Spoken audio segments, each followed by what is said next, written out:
नमस्कार, मैं हूँ मनोज। और हम लोग अपने जीवन में बहुत ज़्यादा सफल होना चाहते हैं। हम में से सारे लोग और अपने बच्चों को इतना पढ़ाना लिखाना चाहते हैं कि वो लोग बहुत आगे निकल जाएं, वो पीछे ना रहें और सबसे अच्छा काम करें। लेकिन हमारे अंदर कोई ना कोई ऐसा तो फैक्टर है जिसकी वजह से लोग बहुत ज़्यादा सफल हो जाते हैं और बहुत सारे लोग अपने जीवन में बहुत सारा मेहनत करते हुए भी उतना सफल नहीं हो पाते हैं जितना एक आध लोग हो जाते हैं। समाज के कुछ लोग हो पाते हैं और कुछ लोग नहीं हो पाते। बहरहाल इस चीज़ के लिए बहुत सारे फैक्टर काम करते हैं, फैक्टर एक नहीं है। लेकिन आज हम जिस फैक्टर के बारे में बात करने वाले हैं वो बहुत इंपॉर्टेंट फैक्टर है और वो फैक्टर ही हमें अपने जीवन में सबसे ज़्यादा सफलता दिखाता है और हम अपने जीवन में सबसे हाईएस्ट ऊंचाई पे पहुंच पाते हैं और बहुत ज़्यादा सफल हो जाते हैं। अब सफलता के मायने जो है लोगों के लिए अलग अलग होते हैं। जब वो उतना सफल हो जाते हैं, जो चीज़ वो सोचते हैं जब पा लेते हैं, तो कई बार उनको लगता है कि नहीं, ये तो था ही नहीं, इसमें तो कुछ है ही नहीं, हमें और कहीं जाना चाहिए, हमें और सफल होना चाहिए और ये मेरी अधिकतम ऊंचाई नहीं है। वो कभी संतुष्ट नहीं हो पाते हैं, वो लोग आगे बढ़ते रहते हैं। आज हम ऐसे शब्द के बारे में ही बात करेंगे और वो शब्द है इंटेलिजेंस। प्राय हम अपने दैनिक जीवन में इस शब्द को सुनते रहते होंगे और इसकी हिंदी जो होती है वो बुद्धि होती है। और ये बुद्धि अब क्या है कि ये पहले इंसानों के अंदर थी और इंसान बहुत चैलेंज करता था, ये बोलता था कि हम सबसे ज़्यादा बुद्धिमान हैं, हम लोगों से ज़्यादा बुद्धिमान कोई नहीं है। और उनके पास ये क्षमता नहीं है। जब कंप्यूटर में मेमोरी डाल दी गई, याददाश्त डाल दी गई और वो चीज़ों को याद रख सकते थे, लेकिन उनके पास सोचने समझने की क्षमता नहीं थी। तो इंसान चिढ़ाता था कि अभी भी हम आगे हैं, हमारे पास में ये बुद्धि है। और बुद्धि ईश्वर के द्वारा दिया हुआ वरदान है। बशर्ते इन इंसानों ने क्या किया कि अपना ही दिमाग लगा के अपनी बुद्धि का यूज करके इसका सॉल्यूशन निकाल लिया और इस बुद्धि को भी AI ए बना दिया। ए फॉर आर्टिफिशियल और आई फॉर इंटेलिजेंस, यानी आर्टिफिशियल इंटेलिजेंस का निर्माण कर दिया। अब बुद्धि भी आर्टिफिशियल है। जो मशीनें हैं उनके पास में सोचने समझने की क्षमताएं उत्पन्न हो गई। बशर्ते बात ये जरूर है कि वो उतना ही सोच समझ सकती हैं जितना इंसानों ने अभी तक सोचा है। लेकिन वो इंसान जो इतना भी नहीं सोच समझ पा रहे हैं, जो हाईएस्ट इंसान सोचे हैं, तो इंसान कहीं ना कहीं पीछे छूटता हुआ चला जाएगा। और ये जो टेक्नोलॉजी होगी, जो इंटेलिजेंस वाली टेक्नोलॉजी होगी, ये क्या होगी जब स्टार्ट होगा और ये समाज में उतरेगी, तो यहाँ पे क्या होगा कि जिनके पास पैसे होंगे, जिनके पास बहुत ज़्यादा पैसे होंगे, वो इनको परचेज कर लेंगे और जो गरीब लोग होंगे उनकी गरीबी बढ़ती हुई चली जाएगी, वो हमेशा गरीब बने रहेंगे। और गरीबी और अमीरी में एक बहुत बड़ा फासला हो जाएगा और ये समाज उतना ज़्यादा अच्छा तो नहीं चल पाएगा। लेकिन इसको कोई रोक भी नहीं सकता। वो इसलिए बनाया जा रहा है क्योंकि इंसान काम नहीं करना चाहते। जब इंसान काम नहीं करना चाहते हैं तो उनका तोड़ लाना जरूरी है। इंसान जब काम नहीं करेगा तो उनका तोड़ जरूर आएगा। और इंसान आलसी है, इसीलिए बिजनेस व्यापार वालों ने ये पहचान लिया है कि अब इंसान को कैसे दबाया जाए और कैसे खरीदा जाए, कैसे उनको डिपेंडेंट बनाया जाए। बहुत सारे लोग इसका यूज कर भी पाएंगे, बहुत सारे लोग नहीं कर पाएंगे। विदेशों में जो भी टेक्नोलॉजी चल रही है, जो जो तकनीकी चल रही है, वो हमारे पास नहीं है। जो अपडेट वर्जन वो लोग यूज कर रहे हैं वो हमको नहीं देते हैं, जो उनके लिए नुकसानदेह हो जाता है, उनको फ़ायदा नहीं देता और उनका समाज उस चीज़ की डिमांड नहीं करता है। वो अपने आप को अपडेट वर्जन में रखते हैं और हमको पीछे वाली तकनीकी बेच के भी बहुत सारे पैसे कमाते हैं और हम अपने आप को बहुत एडवांस समझते हैं। हमारे मोबाइल फ़ोन का नेटवर्क जो भी 5G में आया है, पूरी तरीके से नहीं हुआ है, हर जगह 5G नेटवर्क नहीं मिलता है। उसको हम सोचते हैं कि हम बहुत एडवांस हो गए हैं, लेकिन जब हम विदेशों पे, उन देशों पे नज़र डालते हैं जो ये तकनीकी हमें बेच रहे हैं, जब उनको हम पाते हैं कि वो 7G और 8G का इस्तेमाल कर रहे हैं, तब हम सोचो कि हम कितना पीछे हैं। तो ऐसे ही ये टेक्नोलॉजी और इसके बहुत सारे फ़ायदे भी हमको मिलने वाले हैं और बहुत सारे नुकसान ज़्यादा मिलेंगे क्योंकि इसको बहुत सारे लोग यूज़ नहीं कर पाएंगे। और जब तक ये तकनीकी सस्ती होगी, लोग सस्ता करने में लगेंगे इसको, तब तक समाज के बहुत सारे लोग पीछे छूट जाएंगे। तो हमें इस बुद्धि पे, इंटेलिजेंस पे कितना ज़्यादा काम करने की ज़रूरत है, इसका अंदाज़ा शायद आम इंसान नहीं लगा पाएगा क्योंकि वो अभी दूसरे चीज़ों पे ध्यान दे रहा है। चुनाव कैसे हो रहे हैं, जातियों पे बातें कैसे हो रही हैं और जो हमारी पूरी पुरानी चीज़ें हैं वो कैसे ऑपरेट होती थी, उनसे हमें सीखने की ज़रूरत तो है। लेकिन उन पे हम विवाद करके हमें कुछ हासिल नहीं होगा, हम कुछ पाएंगे नहीं। हमें अपने आगे के लिए सोचना चाहिए। तो आज हम ये समझने की कोशिश करते हैं कि वास्तव में ये बुद्धि है क्या।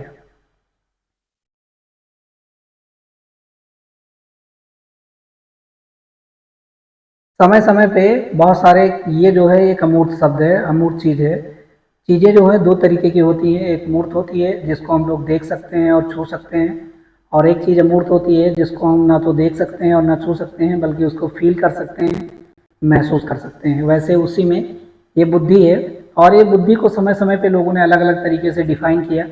अभी तक जो है बुद्धि की सटीक परिभाषा तो हमारे बीच में अवेलेबल नहीं है, लेकिन काम चलाने के लिए हम इसको समझ पा रहे हैं कि ये वास्तव में है क्या। बुद्धि को हम पकड़ नहीं पा रहे हैं, जब तक पकड़ नहीं पाएंगे तब तक हम इसको कैसे आइडेंटिफाई कर पाएंगे। तो है ये क्या है, ये एक मानसिक शक्ति है, एक मेंटल पावर है। और हमारे शरीर में दो तरीके की शक्तियाँ हैं, एक हमारी शारीरिक शक्ति है जो शारीरिक कामों के लिए यूज होती है, और ज्ञान अर्जित करने के लिए हमारी मानसिक शक्ति का इस्तेमाल होता है। तो ये जो बुद्धि है एक मानसिक शक्ति है। ये क्या है, ये क्या करती है, सोचने समझने के लिए हमें क्या करती है, ये सोचने समझने की क्षमता प्रोवाइड करती है हमको। ये क्या करती है, मतलब थिंकिंग की क्षमता प्रोवाइड करती है। अंडरस्टैंडिंग यानी समझने की क्षमता हमको प्रोवाइड करती है। और तीसरा क्या है, अनुभव से सीखने की। बहुत सारे लोग अपने अनुभव से भी नहीं सीख पाते हैं। अनुभव का मतलब होता है जो पीछे व्यतीत हुआ है उनसे हमने कुछ गेन किया है, और आने वाले दिनों में हमें बहुत सारी चीज़ें सीखनी चाहिए। जैसे कोरोना काल में हमें बहुत विषम परिस्थितियों में डाल दिया था, उससे हमने बहुत सारी चीज़ें सीखी थी, लेकिन हम उन पर ध्यान नहीं दे रहे हैं। और वो चीज़ें क्या थी, अभी क्या था, कोरोना काल में नदियों का पानी शुद्ध हो गया था, जो ये अपना ईयर का क्वालिटी इंडेक्स था वो साफ हो गया था। और फिर उसी तरीके से इसमें जहर भर गए हैं और इनसे हम सीख नहीं पाए हैं। हम फिर उसी मौज मस्ती में हैं जिस मौज मस्ती में चल रहे थे। कभी ऐसा ही कोई सूक्ष्म चीज़ आएगी, कोई छोटी चीज़ आएगी जो हम इंसानों को गिरा के, और इंसानों को ही नहीं जो अलग अलग प्रजातियाँ हैं उनको भी ख़त्म कर देगी। समस्याओं को सुलझाना है, मतलब जो प्रॉब्लम है उसको सुलझाने का जो ये सॉल्यूशन है वो बुद्धि देती है। बुद्धि यही है। और हमें क्या करती है, जब कोई विपरीत परिस्थिति आती है तो बुद्धि क्या करती है, हमें उसमें एडजस्ट हो जाने की कोशिश करती है। जैसे अगर हमें बहुत ज़्यादा गर्मी लगती है तो हमने क्या किया, बहुत सारे इक्विपमेंट बना लिए, और उनके अंदर जब हम चले जाते हैं तो हमें गर्मी नहीं लगती है। जब हमें बहुत ज़्यादा गर्मी लगती है, गर्मियों के मौसम में जो सोशल मीडिया का पेज रहता है वो इस बात से भर जाता है कि पेड़ लगाइए पेड़ लगाइए। बारिश में कोई पेड़ लगाने की बात नहीं करता, और सर्दियों में कोई पेड़ लगाने की बात नहीं करता। क्यों नहीं करता, क्योंकि अब उससे प्रॉब्लम नहीं है। जब प्रॉब्लम आएगी तो फिर लोग बात करेंगे। और ज़्यादातर देशों में जो हमने ये इन्वायरमेंटल डे, अर्थ डे जो बनाए हैं, वो गर्मियों के मौसम में ही आ जाते हैं। भारत के हिसाब से हो सकता है कई जगह सर्दियाँ भी रहती हैं। तो ये नई परिस्थितियों के अनुकूल ढलने की मानसिक क्षमता है। तो सोचने की क्षमता है, ये बुद्धि जो और कुछ नहीं है, हमारे सोचने की, समझने की, अनुभव से सीखने की, और उसके समस्याओं को सुलझाने की। और जब कोई नई परिस्थितियाँ हैं, विपत्तियाँ हैं, चाहे वो अच्छा हो, उसमें ढल जाने के लिए हमें कहती हैं। और तभी हम अपने जीवन में अच्छे से सर्वाइव कर पाएंगे, अदरवाइज नहीं सर्वाइव कर पाएंगे। समाज में जब भी कोई नई चीज़ आती है, चाहे वो अच्छी हो चाहे बुरी हो, तो उसका बहुत सारा तबका होता है जो विरोध करने लगता है। और वो विरोध करने वाले लोग अपने आप को पीछे हटा लेते हैं, पीछे छूट जाते हैं। और बहरहाल उनमें बहुत सारे राजनीतिक पक्ष भी हो सकते हैं जो लोगों को गुमराह कर रहे हो बांटने के लिए।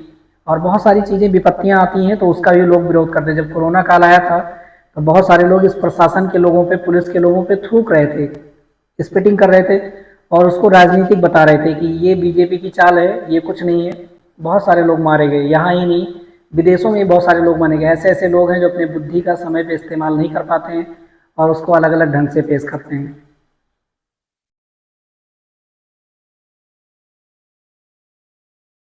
अब ये जो है मेनली तो ये बहुत सारे टाइप की होती है, लेकिन इनको हम समझने के लिए तीन टाइप में बांट के हम इसकी स्टडी करते हैं। सबसे पहला है सोशल इंटेलिजेंस।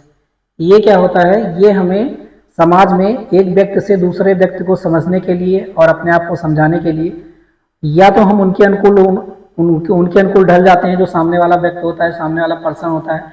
अब ये पर्सन टू पर्सन एक भी हो सकता है और कई सारे पर्सन भी हो सकते हैं, यानी पूरा सोसाइटी हो सकता है।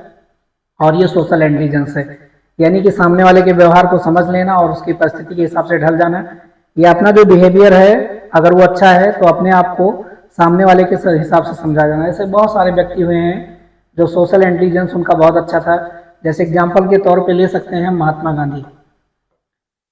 जो गरीब पब्लिक थी, इस महात्मा गांधी जी का कोई लेना देना नहीं था। ये कोट पैंट वाले आदमी थे, टाई लगाने वाले आदमी थे।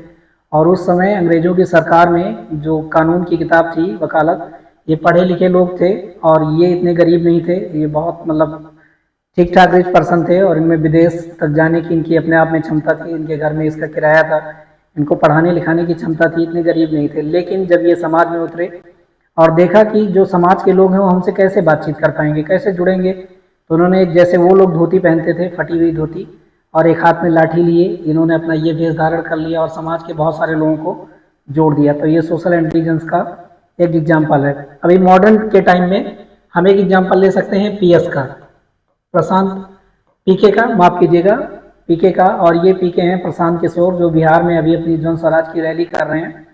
ये क्या थे, ये ऐसे जो राजनेता हैं, जो राजनीतिक पार्टियां हैं और बहुत सारी जो ऑर्गेनाइजेशन है, उनको ट्रेनिंग देने का काम करते थे कि आप ऐसे करोगे तो आपका ये वाला मुद्दा बनेगा, आप ऐसे करोगे ये वाला मुद्दा बनेगा। ये ट्रेनिंग ना देके ये समझ रहे थे, ये क्या किए, उसको प्रैक्टिकल में ले आए, प्रैक्टिकल नॉलेज में उतर गए और ट्रेनिंग ना देके खुद समाज में उतर पड़े और ठीक ठाक लोगों को जोड़ लिया।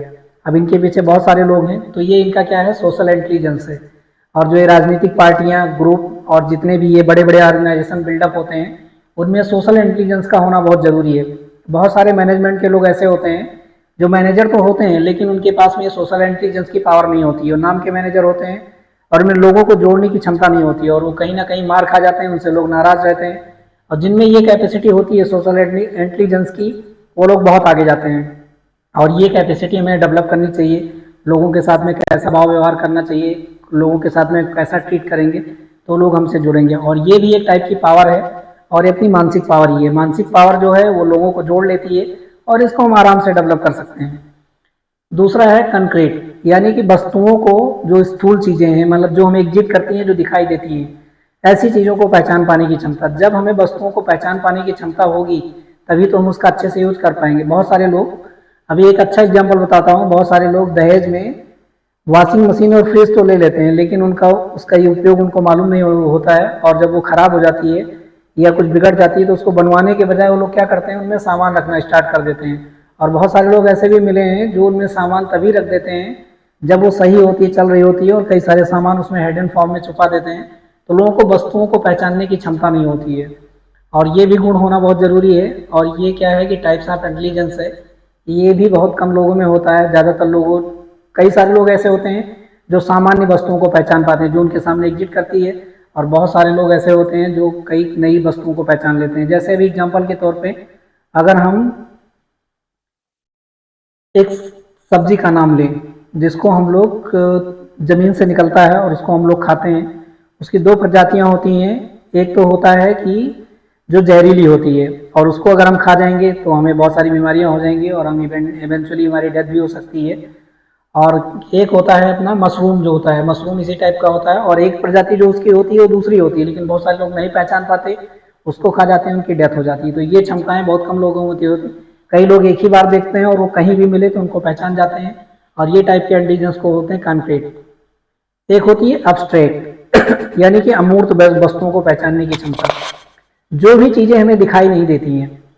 आज के बहुत साल पहले जो चीज़ें आज खोज के हमारे सामने लाई गई हैं और लोग उसके बल पे कूद रहे हैं और नई चीज़ें सोचने की क्षमता वो लोग नहीं रखते। बस बहुत हो गया, इतना काफ़ी है, इसके आगे नहीं बढ़ना चाहिए। तो पढ़ने लिखने की क्षमता होती है, रीडिंग की और राइटिंग की और अंडरस्टैंडिंग की और बुक पढ़ने की, याद करने की। और ये सब जो होती है वो अब्स्ट्रैक्ट टाइप की, जो ये इंटेलिजेंस होता है, इस टाइप में आता है। और ये क्षमता भी नई नई चीज़ों की खोज करने के लिए बहुत ज़रूरी होती है।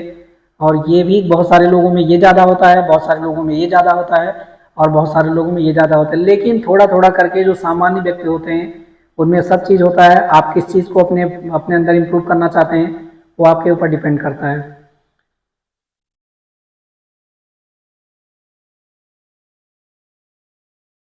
अब वो कौन सी चीज़ें होती हैं जो हमारी बुद्धि को प्रखर बना देती हैं, बहुत तेज बना देती हैं, और वो कौन सी चीज़ है जो हमारी बुद्धि को बहुत ढीला बना देती है। तो ये दो चीज़ें हैं, दो फैक्टर हैं। बहुत सारे लोगों ने इन पे बहुत समय तक विवाद चलता रहा कि इसके लिए एक ही फैक्टर जिम्मेदार है। बहुत सारे समय तक ये बोला गया कि नहीं, इसके लिए दो फैक्टर, दोनों फैक्टर जिम्मेदार हैं। और बाद में कंक्लूजन ये निकाला गया कि ना तो एक फैक्टर जिम्मेदार है ना तो दूसरा फैक्टर जिम्मेदार है, बल्कि इसका दोनों का कम्बिनेशन जिम्मेदार है। यानी जब दोनों एक साथ मिलकर काम करते हैं तभी ये बुद्धि ज़्यादा प्रखर हो जाती है, अदरवाइज ये उतनी प्रखर नहीं हो पाती है जितनी होनी चाहिए। सबसे पहला है हेरिडिटी। और हेरिडिटी के लिए यानी कि वंशागत, हमारे माँ बाप से हमको कुछ मिला है और जन्म से हमारी बुद्धि डिफाइन हो गई है कि हमारे अंदर कितनी बुद्धि होगी। कितने सारे लोग, अब हमारी वंशागति कहाँ से चलती है, जो अभी अभी का जो सिस्टम है वंशागति का, वो मैरिज सिस्टम है। मैरिज सिस्टम है, शादियों से डिफाइन होता है कि हमारे माँ बाप कैसे होंगे और हम भी जब शादी करते हैं तो ये डिफाइन करते हैं। ज़्यादातर लोग आजकल भारत के समाज में दो चीज़ें देखते हैं, बाहरी कैरेक्टर, और दो चीज़ देखते हैं वो लोग। एक तो एक्सटर्नल कैरेक्टर को देखते हैं, यानी कि लड़की कैसी है, दुबली पतली है कि नहीं, उसके शरीर की बनावट कैसी है, और दूसरा उसमें शामिल होता है कि उसका गोरापन है कि नहीं। अगर काली लड़कियों से बहुत कम लोग शादी करना चाहते हैं। और दूसरा जो फैक्टर होता है वो मनी, यानी पैसा कितना मिल रहा है। ये कहने के लिए दहेज प्रथा जैसे कानून तो लागू हैं समाज में, लेकिन इसका कोई फॉलो नहीं करता है। चोरी छुपे बहुत लोग करते हैं, कहते हैं कि हम डोनेट कर रहे हैं, दान के फॉर्म में बना दिया है, और लोग यही देखते हैं कितना पैसा मिल रहा है। जब कोई भी ज़्यादा व्यक्ति अपने जीवन में पढ़ लिख जाता है, ज़्यादा होशियार हो जाता है, तो उस पर इसकी डिमांड बढ़ जाती है। बिहार और उत्तर प्रदेश जैसे राज्यों में ये चीज़ें ज़्यादा हैं, और वहाँ इस चीज़ पे कोई ध्यान नहीं देता कि जो हमारी आने वाली जनरेशन होगी, हम शादी किस लिए कर रहे हैं। इमीडिएट जो एक्ट होता है वो सेक्स का होता है, और दूसरा जो होता है कि हमारी जो संतान होगी, जो हमारे बच्चे पैदा होंगे, ऑप्सरिंग जो होंगे, जो संतानें होंगी, वो कैसी होंगी, इसके बारे में बहुत कम लोग सोचते हैं। सामने यही दो चीज़ दिखते हैं, एक तो क्या होगा कि उसका मतलब एक्सटर्नल फैक्टर जो होगा ज़्यादा अच्छा होगा, इंटरनली कोई ध्यान नहीं देता है, और दूसरा चीज़ क्या होता है कि मनी, पैसा कितना मिल रहा है, और इससे जो है पीढ़ियाँ और ज़्यादा गड़बड़ हो रही हैं। लोग इसका कम्बिनेशन तो नहीं बिठा पा रहे हैं, और ये हेरिडिटी पे डिपेंड करता है।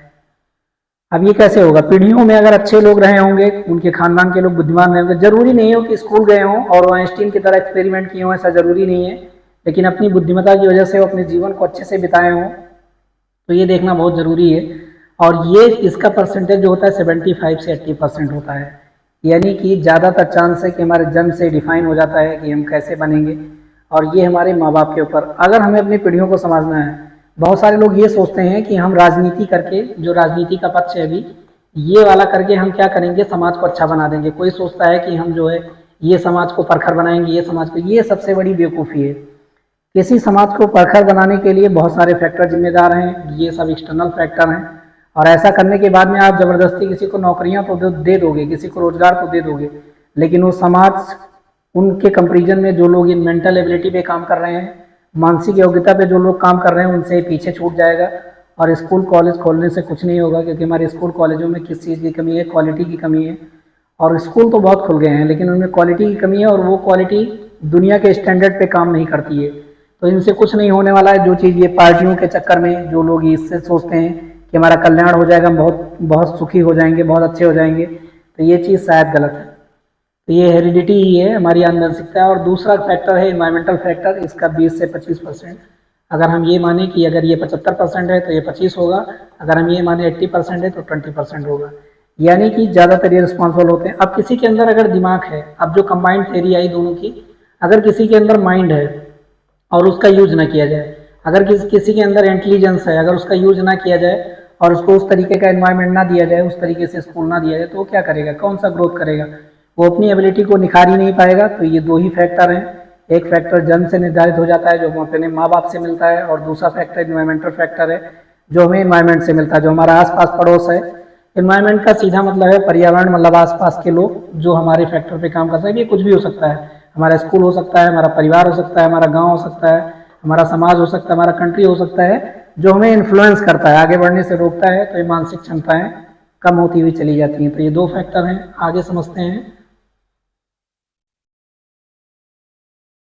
अब इसको डिटरमाइन करने की बहुत सारी विधियां निकाली गई कि ये बुद्धि जो है इसको कैसे निकाला जाए, कैसे किया जाए, कैसे तौलेंगे। अब कोई अमूर्त चीज़ है, इसको किसी बैलेंस पे रख के तो हम नहीं तौल सकते ना, कि कैसे बताएंगे कि ये क्या चीज़ है। इसको हम पहचान सकते हैं, और कंपैरेटिव डाटा बनाया गया, बहुत सारी विधियां अपनाई गई। जो सबसे सटीक विधि अभी हमारे बीच में अवेलेबल है वो है IQ का, और इसका फुल फॉर्म होता है इंटेलिजेंट क्वाइसेंट, यानी इसको बुद्धि लब्धि बोलते हैं। और ये कंपैरेटिव डाटा है। ये कंपैरेटिव डाटा कैसा है, ये क्या करते हैं, एक फार्मूला दिया स्टार्म और कोलेमान ने 1912 में इसके लिए एक फार्मूला दिया, और एक मनोवैज्ञानिक थे, इन्होंने फार्मूला क्या दिया कि जो मेंटल आयु है, मतलब जो मानसिक आयु है उसकी, उसका जो एक्चुअल वास्तविक आयु है उससे 100 से मल्टीप्लाई करके इन्होंने बहुत एक मतलब श्रेणी तैयार कर दी, और इससे ये निकाला कि मतलब किसका भी। इसमें क्या किया, साधारण सी बात है कि सबकी एक मानसिक औसत जो मानसिक क्षमता होती है, जैसे कोई लड़का 5th क्लास में पढ़ रहा है तो अपनी 5th क्लास की किताबों को अच्छे से समझ सकता है, उसके आंसर दे सकता है। लेकिन कोई बच्चा ऐसा भी हो सकता है जो 5th क्लास में पढ़ते हुए अगर 8th क्लास की किताबों के ज्ञान उसको दिए जाएँ तो उसको भी समझ जाएगा, और उसका आंसर सटीक दे पाएगा। तो उसकी जो ये मानसिक मानसिक जो आयु होती है ये 8 साल की हो गई, और जो एक्चुअल आयु है उसके 5 साल हो गई। इससे डिवाइड करके इंटू 100 करेंगे और वो वैल्यू हमें जो मिलेगी वो बताएगी। अब ये एक चार्ट हम आपको दिखाते हैं, उससे हम ये समझ पाएंगे कि किसकी मानसिक क्षमता कैसे कैसे उस फार्मूले से निकल के जब आती है, जो वैल्यू आती है, तो उससे हम कैसे कंपेरिजन करते हैं और कैसे समझ पाते हैं।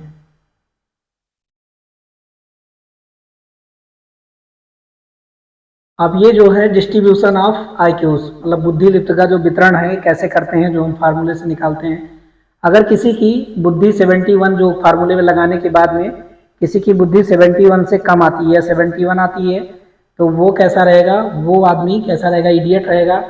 और क्या रहेगा, उसको जड़ बुद्धि बोलेंगे हिंदी में, जो उसके जड़ बुद्धि बोलेंगे, यानी उसके पास दिमाग बहुत कम है और वो ज़्यादा कुछ नहीं कर पाएगा। और इनका जो समाज में परसेंटेज होता है, 100 लोगों में से केवल 1 लोग ही होते हैं, मतलब 100 में से केवल 1 लोग होंगे, यानी कि जो परसेंटेज होगा 1 होगा। बहुत ही कम लोग इस जड़ बुद्धि में पाए जाते हैं।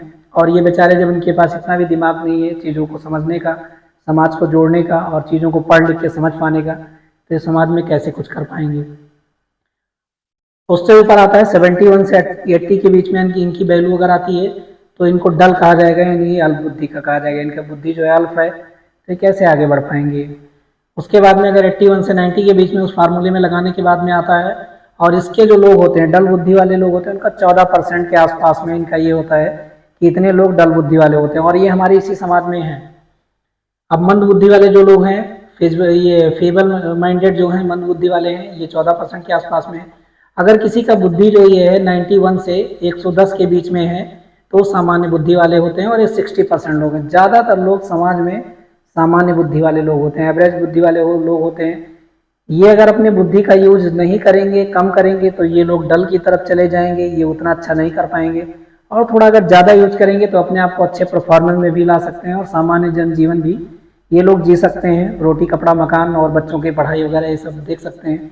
और समाज में ऐसे लोगों की संख्या ज़्यादा होती है, और ये लोग ज़्यादा हैं। अब जो 110 से 120 के बीच में होंगे, यानी तीव्र बुद्धि वाले, एवरेज होंगे, ये लोग तीव्र बुद्धि के लोग होंगे, इनको इसमें रखा जाएगा, और इनकी संख्या 14% के आसपास में होती है।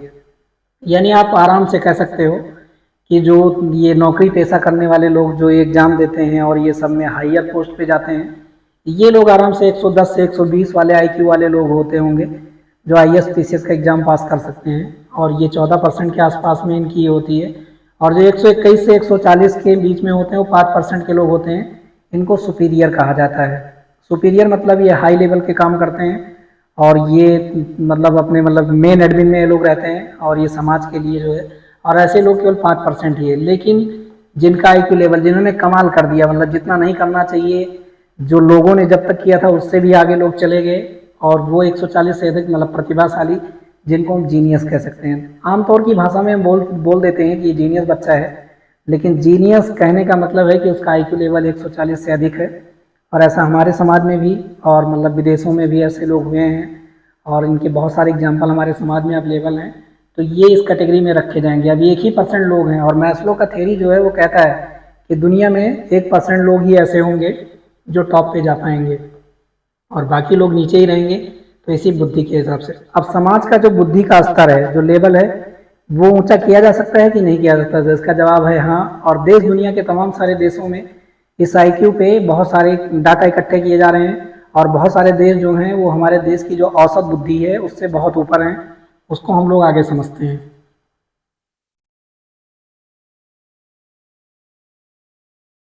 अब ऐसे बहुत सारे लोग हैं हमारे कंट्री में जिनका जो आईक्यू लेवल है, अभी ये एक लड़की हुई बिलासनी के बिलासनी, इसके लिए ज़्यादा जानकारी के लिए इसने बहुत सारे मेडल जीते, और इसका आईक्यू लेवल बहुत है। इसका आईक्यू लेवल 225 के आसपास में बताया जाता है, अभी ये वर्तमान समय में है, और इसका इतना आईक्यू लेवल है।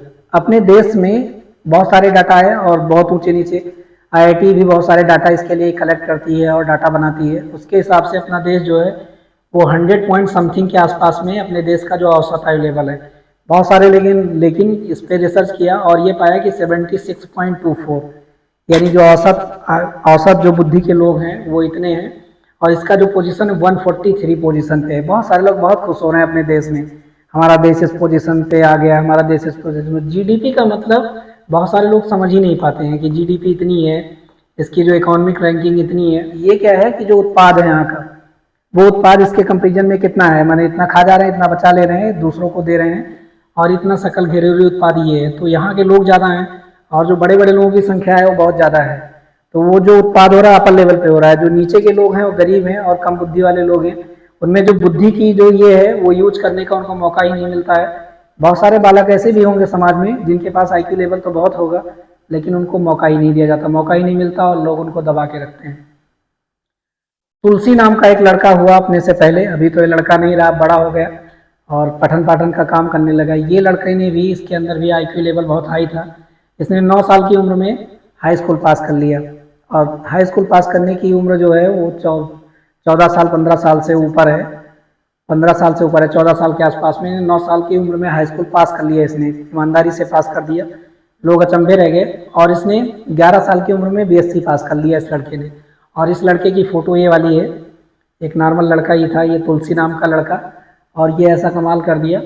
इसने क्या किया, 21 साल की उम्र में इसने PhD कर दिया, और जो PhD की थीसिस इसने जमा की, ज़्यादा समय भी इसको नहीं लगा, वो 30 पन्ने की थीसिस इसने डिपॉजिट की थी, और ये इसका IQ लेवल काफ़ी हाई था। और इसने इसको अपने आप बिना किसी पेपर लिए IIT बॉम्बे में प्रोफेसर के रूप में इसको नियुक्त कर लिया गया, और ये पठन पाठन का काम इसने चालू कर दिया। तो हमारे भी समाज में हाई IQ लेवल के बंदे हैं, ऐसा नहीं है।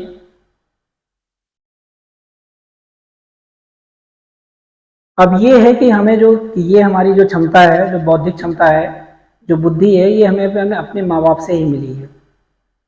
अब बहुत सारे लोग ये कहते हैं कि अगर इस पे कंटिन्यूस काम, बहुत सारी चीज़ें ऐसी हैं जिन पे कंटिन्यूस काम किया जाए, लेकिन इस पे कोई काम करता नहीं है।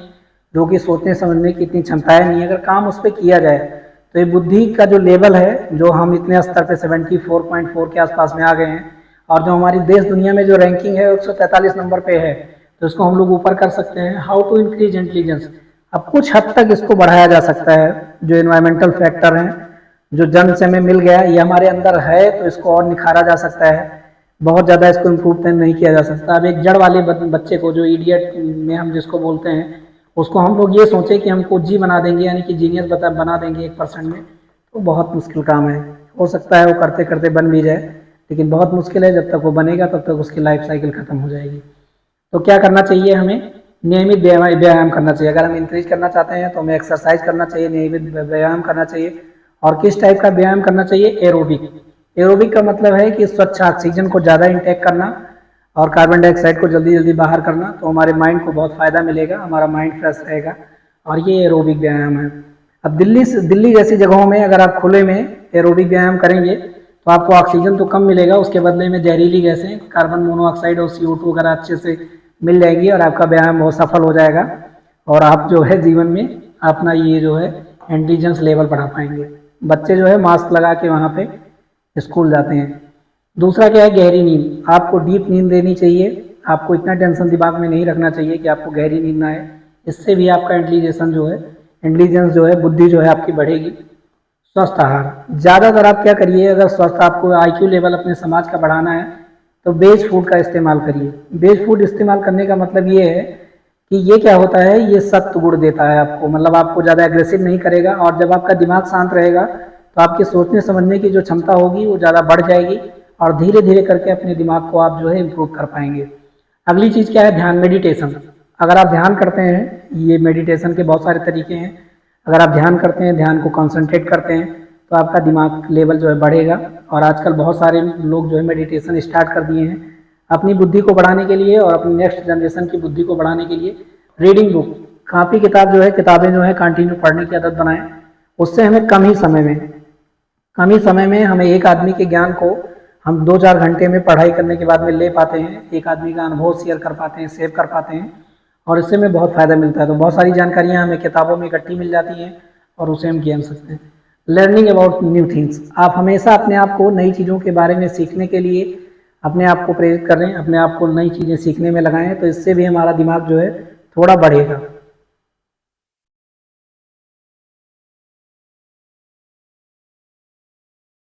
पढ़ाई लिखाई की एज में बहुत सारे लड़के क्या है, रट्टा मारते हैं। तो रट्टा मारने की जो आदतें हैं उसको आप रिमूव करिए, कम करिए। अगर आप रट्टा मारते रहेंगे, सीखने के लर्निंग पावर अपनी बढ़ाइए, चीज़ों को समझिए, लर्निंग पावर बढ़ाइए, अंडरस्टैंडिंग करिए कि वास्तव में क्या है। अगर आप कोई चीज़ जो है रट्टा मार के कहीं लिख भी देंगे तो उससे कोई फ़ायदा नहीं मिलेगा, उससे आप कोई पावर गेन नहीं कर पाएंगे। तो इसको मिनिमाइज करिए, और याद करने की क्षमता है आपके पास में तो अच्छी बात है, लेकिन उसको समझ के याद करिए। दूसरी चीज़ है आस्क क्वेश्चन। नई चीज़ें सीखने के लिए सबसे अच्छा तरीका आस्क क्वेश्चन करिए, और क्वेश्चन का आंसर पाने के लिए आज हमारे पास आई है, आई फॉर इंटरनेट, और इंटरनेट से बहुत सारी चीज़ें जुड़ी हुई हैं। विद इन सेकेंड हमें दुनिया की वो जानकारियाँ ला के हमारे सामने खड़ी कर देती हैं। अगर हम उसको पैदल खोजने जाएँ तो शायद बहुत साल लग जाएंगे और उसका आंसर हमको नहीं मिल पाएगा। Try to solve our problem self. जो अपनी प्रॉब्लम है, अपनी समस्याएं हैं, दूसरे से सजेशन लिए बिना खुद ही सॉल्व करने की क्षमता बढ़ाएं। मतलब हमारी प्रॉब्लम है तो हम खुद सॉल्व करेंगे, किसी की हेल्प की जरूरत नहीं। कोशिश करें, और कभी अगर जरूरत पड़ जाए तो एक अच्छे गुरु की तलाश करें, एक अच्छे टीचर की तलाश करें, और वो आपकी प्रॉब्लम को सॉल्व कर देगा और आपका रास्ता थोड़ा ईजी हो जाएगा। सोशल इंटरेक्शन, मतलब लोगों के साथ में, बहुत सारे लोग बहुत एकांत में रहना पसंद करते हैं। सोशल इंटरेक्शन बनाएं। जब समाज के साथ में जुड़ेंगे तो आपके पास में अच्छी चीज़ें भी सीखने का मौका मिलेगा और ख़राब चीज़ें भी सीखने का मौका मिलेगा। ख़राब चीज़ों को आप परित्याग कर दीजिए, छोड़ दीजिए, उसको गेन मत करिए, और अच्छी अच्छी चीज़ों को गेन कर लीजिए। इससे भी आपका दिमाग बढ़ेगा, और आप ये सोचने की कोशिश करें कि ये बुराइयाँ क्यों हैं समाज में, लोग समझ नहीं पा रहे हैं, और अच्छाइयाँ क्यों हैं। इससे भी आपको बहुत फ़ायदा मिलेगा। अगली चीज़ है मल्टीटास्किंग। इसको आप जो है अवॉइड करें। कई सारे लोग होते हैं कि मैं बहुत सारा काम कर लूँगा, ये काम भी कर लूँगा, वो भी काम कर लूँगा। इसको अवॉइड करिए। कम से कम अपने दिमाग को एक जगह पे लगाइए और एक जगह पे खींचिए। मल्टीटास्किंग मत रखिए। बहुत सारे लोग अपने जीवन में क्या करते हैं, ये काम छोड़ के उस काम को पकड़ते हैं, उस काम को छोड़ के उस काम को पकड़ते हैं।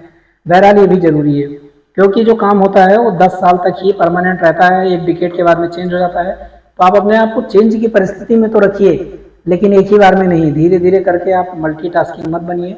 इससे भी आपका दिमाग कम होता है। तो ये सब सारी चीज़ें हैं जिससे अपने आप बुद्धि को आप इंक्रीज कर सकते हैं।